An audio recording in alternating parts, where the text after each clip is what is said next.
Hey, hello everybody. Welcome to the Maximising Menopausal Workouts webinar. I'm the host for today. My name is Louise Martin, and I'd like to introduce Sheona King and just give you a little bit of her background before she goes into her webinar today. So amongst other things, Sheona's been working in the corporate health and fitness sector for almost 20 years now. Did you realise that, Sheona? No, that's quite scary. Did you have to point that out? Yeah. And amongst many of her qualifications, she has a BSc honours in sports science and an MSc in human nutrition. So Sheona is going to talk to us today about how physical activity can ease some of the menopausal symptoms and reduce some of the health risks associated with the menopause, and then covering the worst types of exercise and the best types of exercise that we can do when we're going through the perimenopause and also the menopause. There'll be some other things covered in the webinar as well, and in terms of managing symptoms, maybe in a offshore environment or a workplace gym, and maybe some other things you can do post-workout just to help yourself recover a little bit better. So over to you, Sheona. Thank you very much. I will just try and share my slides here, Louise. Okay. There we go.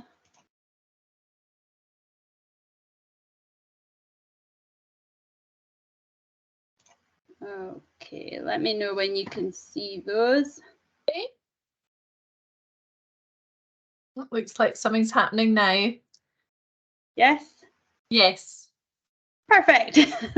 Okay, thanks very much, Louise. So today we're here to talk about physical activity and the menopause. And I kind of hope by the end of today's session, I might have persuaded some of you that keeping active before, during, and after the menopause has a huge number of benefits.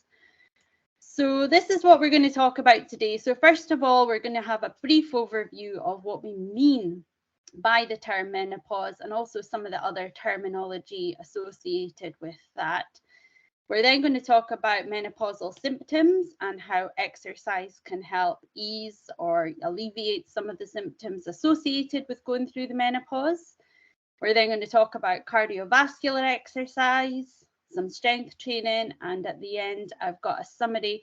But what I've also done is I've included a page that's got some links to further resources. So if you find that some of this information was useful and you want to go away and try and find out some more about it, there'll be a few links to podcasts and videos and websites and apps that you can go and use. Okay, so first of all, what do we mean by the menopause? So the menopause is when ovaries stop producing eggs, and that marks an end to a woman's reproductive life. There's a decline in estrogen and periods stop. Now, there are a few terms associated with the word menopause that you might have heard before.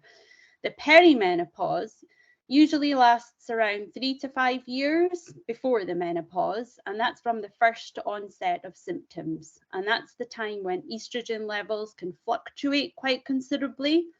And I think we often call this time period going through the menopause.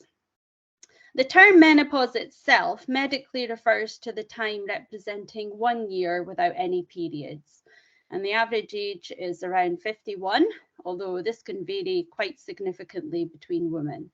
I think about 1 in 100 women actually go through the menopause before the age of 40. Postmenopause is therefore any time after the menopause. I've included this graph because it's a really good example that demonstrates what could happen to hormone levels during the menopause. So if you have a look at the dark blue solid line, that's estradiol, which is the main source of estrogen in the body. Its production drops by around 90% between ages 50 and 52 in this particular woman, and that's absolutely huge. Testosterone in the solid grey line, if you can see that, that also decreases, and it decreases by around 30%. So a little bit later, we're going to talk about the effects of this as well during the perimenopause and also after the menopause. So there are estrogen receptors on a huge number of cells in the human body. So when estrogen amounts start to decline or fluctuate, it's kind of unsurprising that there's a wide effect. And these are just some of the common symptoms. So we've got hot flushes, or you might hear the term hot flashes in American literature. And that's because estrogen affects the hypothalamus in the brain that controls temperature regulation. There can be sleep disturbances, mood changes, anxiety and depression, brain fog, changes to memory, thinning hair and skin. There was a recent survey that came out this year by SAMH, and that's the Scottish Association for Mental Health, and they surveyed 655 women who were experiencing menopausal symptoms. And it might surprise you that 93.8% of those reported changes to mood. So that includes low mood, anxiety, mood swings, low self-esteem, and around 89.4% reported brain fog. So sometimes the mental well-being symptoms can be more commonly experienced than the physical ones. Something that's not mentioned or brought up on this infographic here is one of the biggest concerns that women have, and that's weight gain, or more precisely, tummy fat. So many women feel that their shapes change as they go through the menopause. So something I want to say about that is fat cells themselves are actually able to produce a weak form of estrogen. So it's believed that women lay down fat cells on their tummies in their 40s and 50s due to the declining estrogen. So the body naturally tries to replace some of that lost estrogen. So in a sense, it's kind of a normal physiological response. And I'm not saying that you can't lose weight at any age, because you can, but there might need to be a bit of acceptance that body shape will change as we get older. Okay, so how can exercise help alleviate some of these symptoms that we have discussed? I don't think we can underestimate the benefits of exercise in terms of both physical and mental benefits to women who are experiencing menopausal symptoms. So in terms of physical well-being, exercise burns calories, we all know that, so it can help with weight control. It can also help burn body fat and improve muscle mass, so we can help improve our composition, our body composition. Exercise training that improves cardiorespiratory fitness is also associated with a reduction in self-reported hot flushes.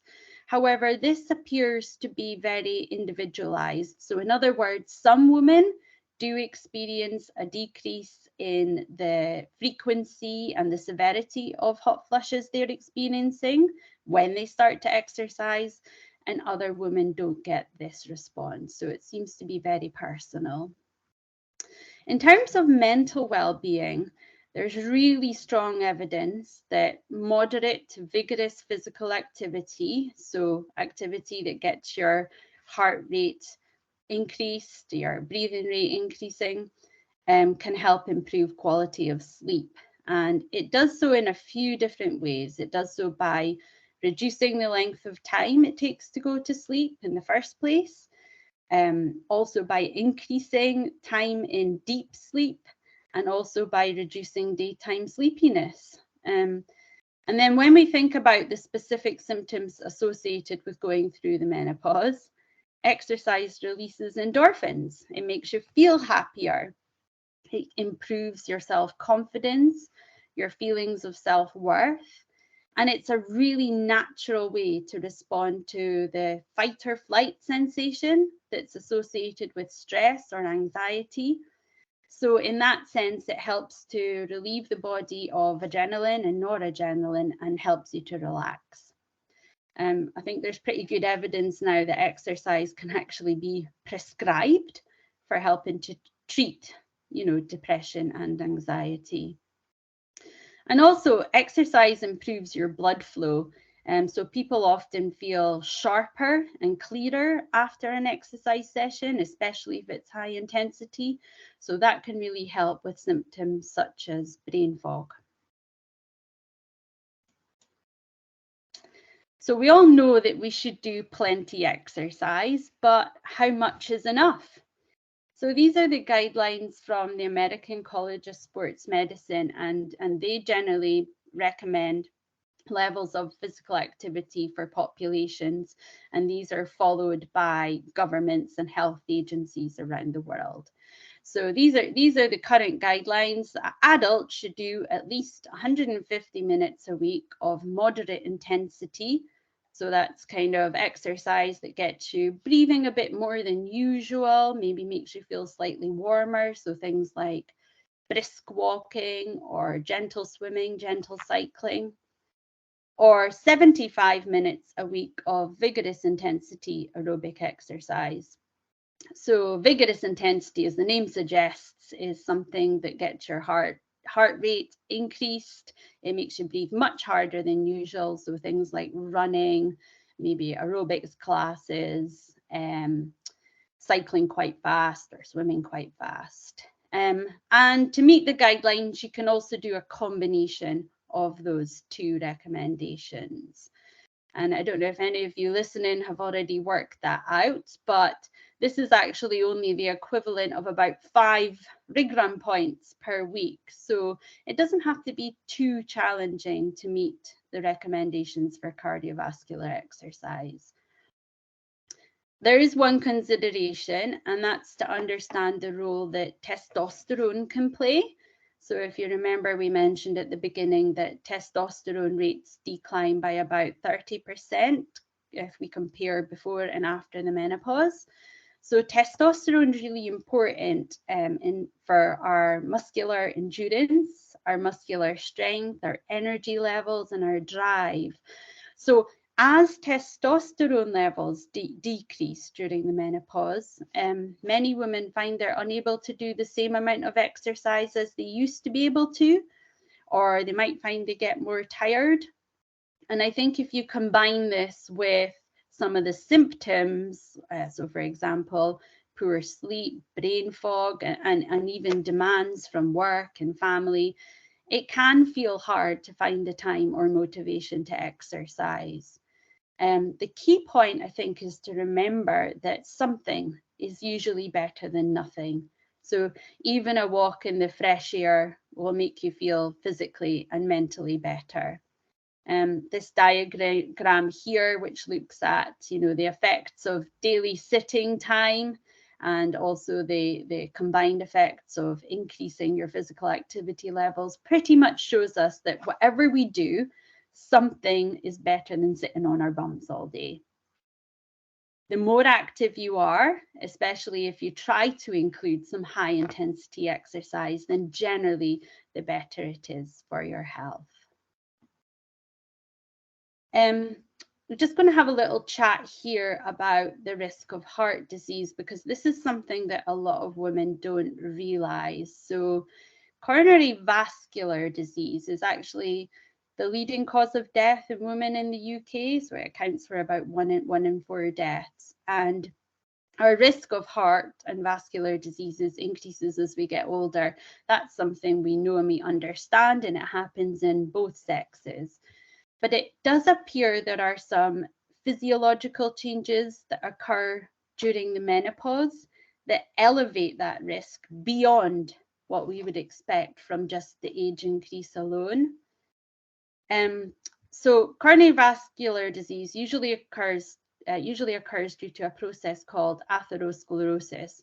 Now, I'm not going to go into this in any huge detail, but you'll probably be familiar with this buildup of fatty plaque that can occur in arteries that circulate blood around the body.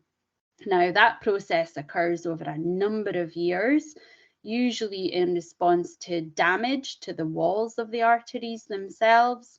And that damage can be related to smoking, air pollution, high cholesterol, high blood pressure, high blood sugar levels, etc.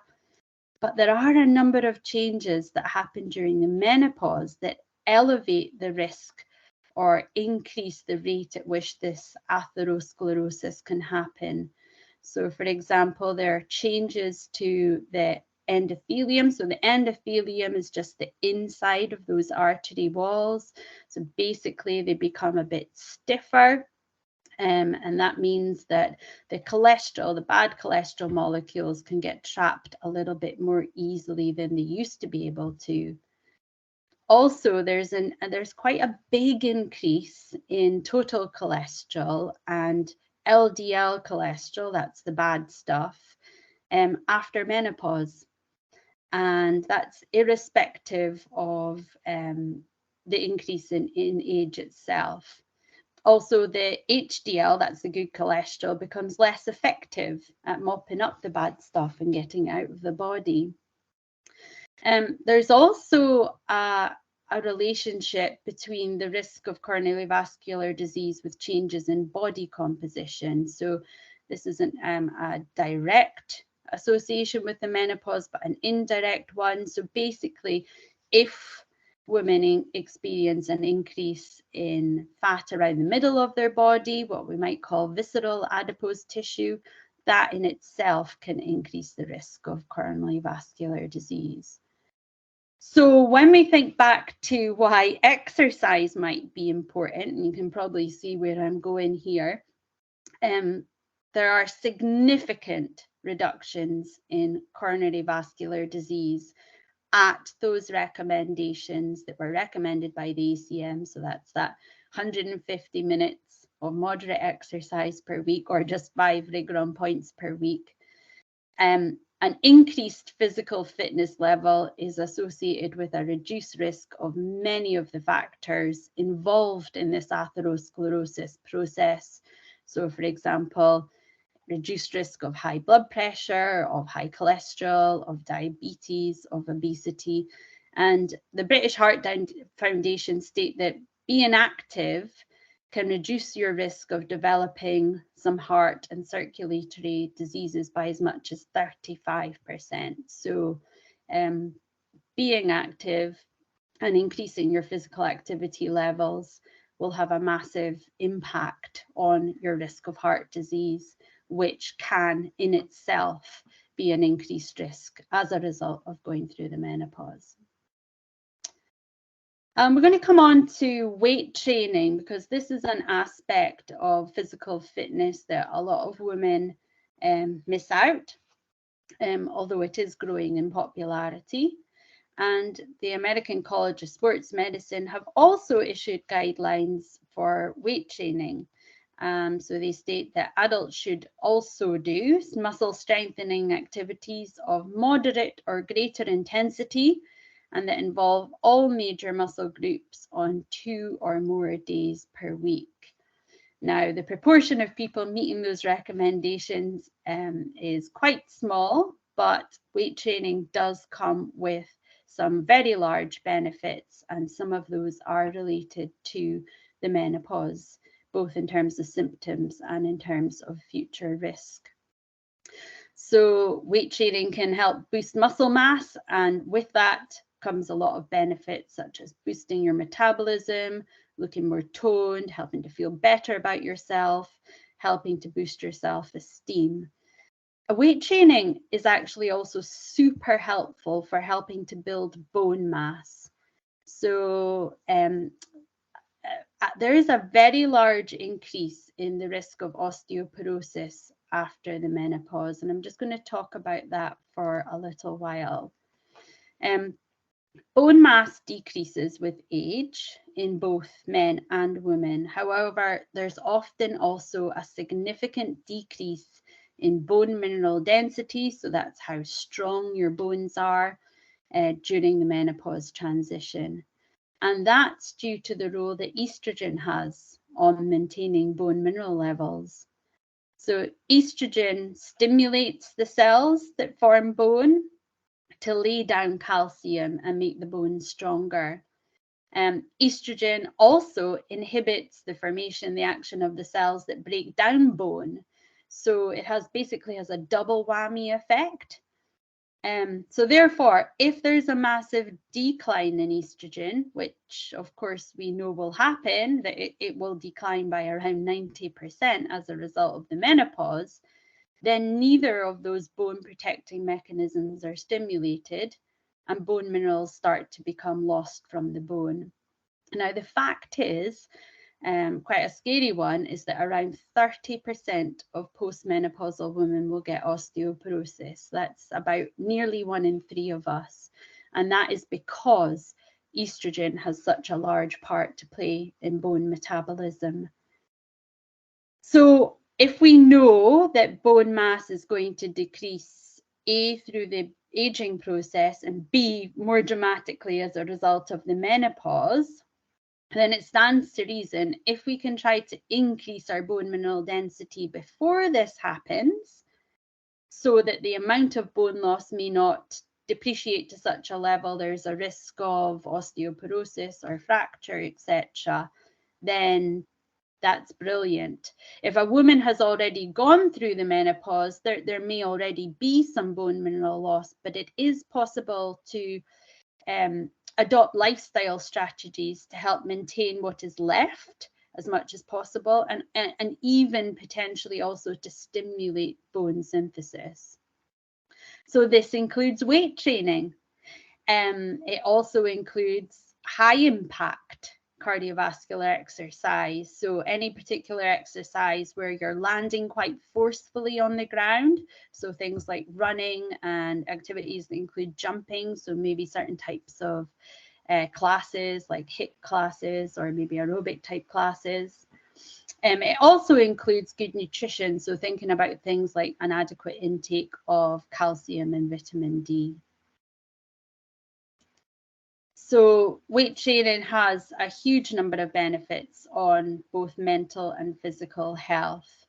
Humans reach peak muscle mass around the age of 30, and unfortunately after that, it declines every year. That doesn't have to be inevitable because weight training can increase muscle mass at any point in life, before, during, or after the menopause. Muscle's really metabolically active. So basically it burns calories when it's just sitting there doing nothing. So weight training can be really helpful for people who want to burn calories and burn body fat. One thing I'm going to say here is that we shouldn't forget pelvic floor exercises when we're considering resistance training. So vaginal prolapse, bladder incontinence are things that can be quite common after the menopause. So strengthening those pelvic floor muscles from an early age can make a real difference to bladder function as you get older. And actually at the end of this presentation, I've also included some links to apps and websites that have got some further information about that. As we said, weight training can play a big role in helping to increase bone mass. So the muscles and the tendons exert tension on the bone when you're weight training or resistance training, and that actually stimulates the bone building cells on those specific sites. So if you are doing weight training or resistance training on your legs, then it will help to build the bone mineral density in your legs. And there was a big review done a few years ago, and it looked at adults over the age of 45, and it found that exercise training reduced the number of fractures by 51%, so basically halved those. And that's a massive benefit if we consider what we said before, that 1 in 3 postmenopausal women will get osteoporosis. Exercise training can also reduce the risk of fall-related fractures quite significantly by about 40%. And that's important because about 9 out of 10 hip fractures result from a fall. So with that, it's really good to include flexibility and balance exercises in your exercise routine as you get older. So things like yoga, Tai Chi, dance, they're all great types of exercises to take part in because they help reduce your risk of fall, which will hopefully reduce your risk of fracture as you get older. I guess it's worth pointing out that the bones do have what we call a threshold level of adaptation. So there has to be a sufficient strain put upon them in order to for this bone mineral density to increase. So I'm going to try and finish up there with some top tips. So I guess my first one would be to choose a type of exercise that you enjoy. There's absolutely no point persevering with some form of exercise that you hate, because you will not keep it going in the long run. And the more enjoyable you find exercise, then the more likely it is that you're going to sustain that routine. If you do feel tired as a result of going through the menopause, then there's always low intensity options such as walking or yoga or Pilates. And if you remember from the Rig Run challenge, these all counted for the same number of points as the high intensity options. It might be a good idea, especially if you're doing high intensity exercise, to do that earlier in the day, and that will avoid excess body heat at night. And it can be difficult to sleep for women going through the menopause anyway. Gym intimidation, I believe, is a new term, which I think sums it up quite nicely. I know if you're working in an offshore environment, it can be quite intimidating to go into a gym. If there's loads of burly men in there, it can be intimidating to go into a gym wherever you are. If you do feel like that, you might want to think about choosing a quiet time of day to go to the gym. So for example, maybe mid-morning or mid-afternoon would be good times. Or find someone to keep you company, an exercise buddy, and that'll always make it easier when you've got a bit of social support there. If you find you're suffering quite a lot with hot flushes, if you are exercising, make sure you're using wickable, breathable fabrics, so not cotton.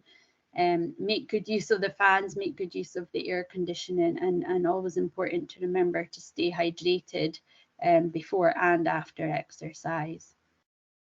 If you think you want to exercise in private, that you maybe don't have the self-confidence to exercise amongst other people or in public, check out YouTube. There are literally thousands of different workouts available on there, ranging from low intensity to high intensity, ones for beginners, ones for more experienced exercisers. Even Rig Run's own YouTube channel has got loads of different workouts available on there, and they're completely free of charge. So this is something you can do in the privacy of your own cabin or your living room. If you're wanting to do weight training, yes, it can be a bit trickier doing that at home or in a cabin if you're offshore. It might be a good investment to purchase a set of resistance bands. They're really low weight. You fold up into small space and you can basically take them anywhere.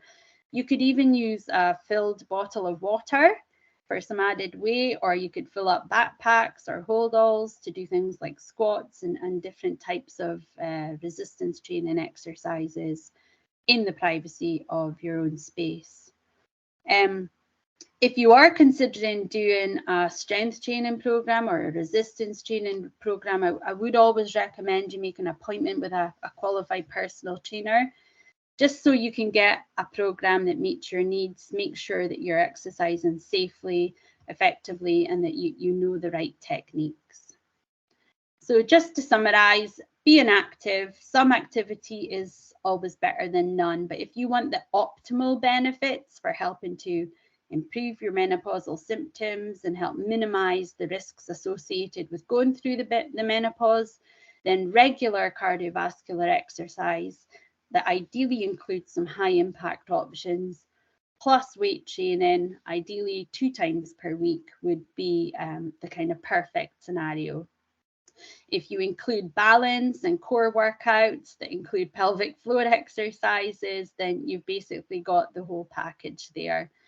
Always seek advice from an exercise professional if you need some more guidance.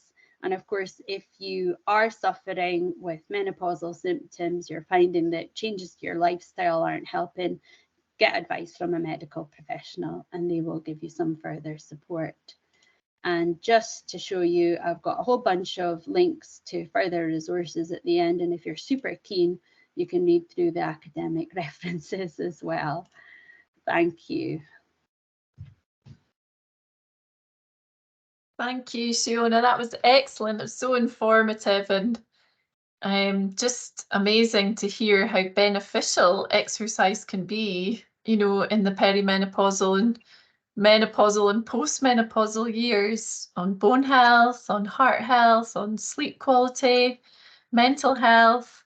Yeah, it sounds like it's a no-brainer. It is. All we need is sometimes a bit of motivation, but hopefully the tips have helped Louise. Absolutely, and I was really interested to hear the bit about the tummy, you know, how it's normal for your tummy to get bigger during these kind of years to increase the estrogen levels. Exactly. And yeah, I like the way that you sort of said, you know, that it is normal, because I think as ladies getting older, we can sort of pathologize it or abnormalize it, and we're fighting against it, you know, and that we should have this really flat tummy that we had when we were maybe in our 20s. So it's nice to know that that's normal, and rather than trying to get rid of it, just focusing on being healthy, you know, regular physical activity and maybe Spanx pants. Absolutely, they do wonders, don't they? Yeah. And interesting about the timing of day as well, to try and sort of do your exercise earlier on. So there was just one question I had in terms of, you know, the hormone tests. Would you recommend them, the kind of home tests? I saw your graph and, you know, where the hormones should be at certain age. So should ladies of this kind of age, if they're wondering, if they're going through peri or menopause, should they be buying those home tests and Yeah, so I'm not a medical professional, so I think it's quite, you know, important that I don't step out of my professional remit here. And I think if you are concerned about your hormone levels, then this is something you should talk to with a doctor or a nurse. From my basic understanding, I think hormone levels can fluctuate so wildly that taking a test at any given time of day or any day within a particular month may not give you an accurate value of where your hormone levels are at. So as far as I'm aware, Louise, there isn't a hormone test that you can take at the moment to diagnose whether you're actually going through the menopause or not. And generally, I think it's more based on what kind of symptoms you're experiencing rather than your hormone levels. Thank you. Yeah, so rather than the test, just base it on the symptoms.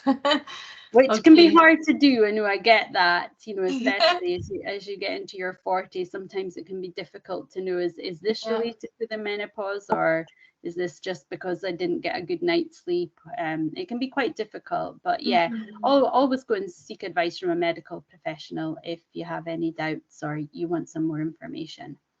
Well, thank you, Sheona. Can I just ask a question quickly? Hi, Kay. Hi, thanks for that, Sheona. It's really, really interesting. I was just wondering, is there any exercise that kind of would be counterproductive? Because I've heard that like as you go through the menopause, you're really sensitive to cortisol. So like, and I don't know if this is right or not, but like you should kind of avoid like high impact stuff that might like raise your cortisol levels. Is that right? Or is it any kind of exercise is beneficial? Yeah, high intensity exercise can increase your cortisol levels, and some people are more sensitive to cortisol than others. Especially if you're experiencing a lot of stress and anxiety in your life, and you're producing those stress hormones anyway. So if that, you know, is something that would apply to a particular woman, it might be worth thinking about doing moderate intensity or lower intensity exercises to try and counteract that. No, you're absolutely right, Kate. Interesting. It's really interesting. Thank you. Thanks. Thank you. Thank you, Kay. Okay, thank you, Sheona. You're welcome.